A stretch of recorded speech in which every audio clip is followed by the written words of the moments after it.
ప్రతి అక్షరం ప్రజల పక్షం. HR9 న్యూస్ టీవీకి స్వాగతం సుస్వాగతం. శ్రీ సత్యసాయి జిల్లా హిందూపురం ప్రెస్ క్లబ్ కమిటీ ఆధ్వర్యంలో ప్రెస్ క్లబ్ నందు తమిళనాడు రాష్ట్రంలోని Asia international culture research university south India స్థాయిలో జర్నలిజంలో గౌరవ డాక్టరేట్తో పాటు లైఫ్ టైం అచీవ్మెంట్ అవార్డు గ్రహీత సీనియర్ జర్నలిస్ట్ గోరంట్ల బీరే ఈశ్వరయ్యకు హిందూపురం ప్రెస్ క్లబ్ కమిటీ ఆధ్వర్యంలో ఘనంగా సన్మాన కార్యక్రమం జరిగింది. డాక్టరేట్ అవార్డు గ్రహీత బీర ఈశ్వరయ్య మాట్లాడుతూ హిందూపురం ప్రెస్ క్లబ్లో సన్మానించడం చాలా సంతోషంగా ఉందని, ఇది వెలకట్టలేనిదని అన్నారు.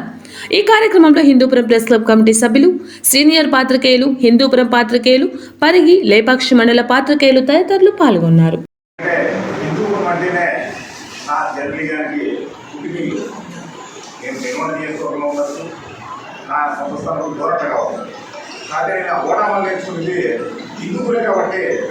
జీవితంలో ఎక్కువ ఆ హిందూ మర్చిపోలేదు.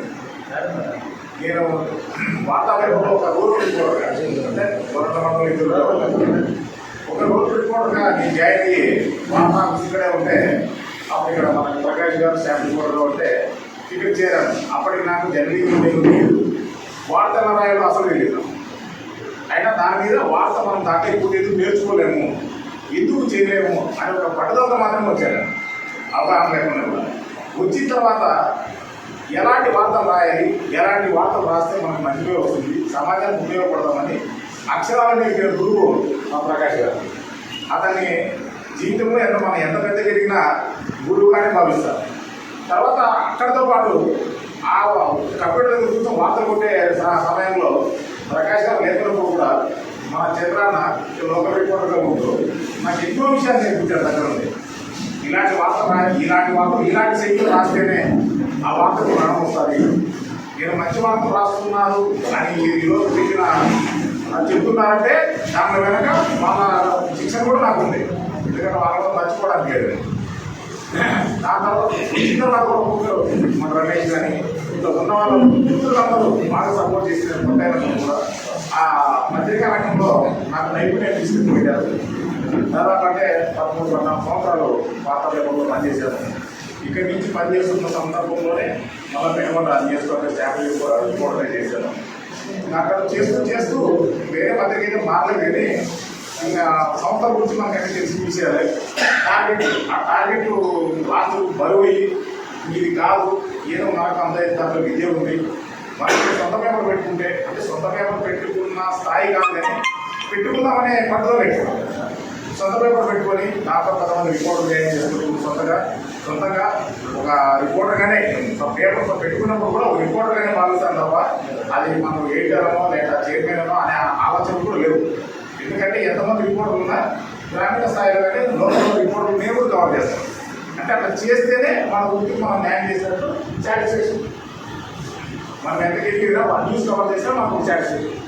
అట్లా సందర్భంలో కొన్ని ఆటపోట్లు కూడా బాగా జరిగాయి.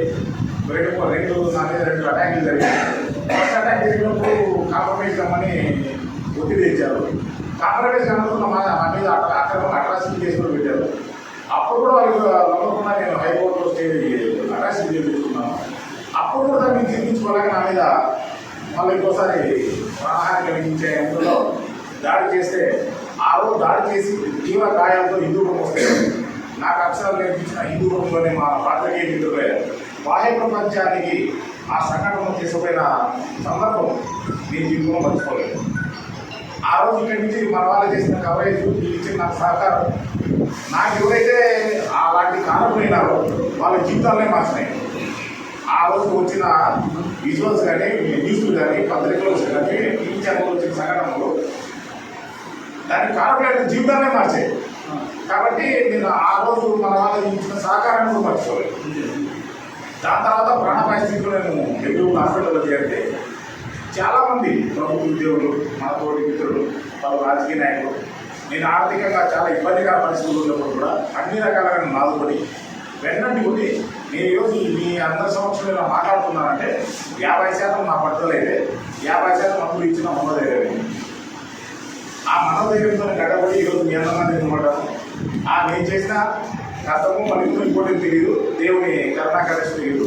గుర్తింపు రావడం కూడా ఆ గుర్తింపు వచ్చే సందర్భంలో మొదటిసారి నాకు అక్షరాలు నేర్పిన హిందూ మిత్రులే సన్మానించుకోవడం నిజంగా విలువ కట్టలేని బహుమానంగా భావిస్తున్నాను.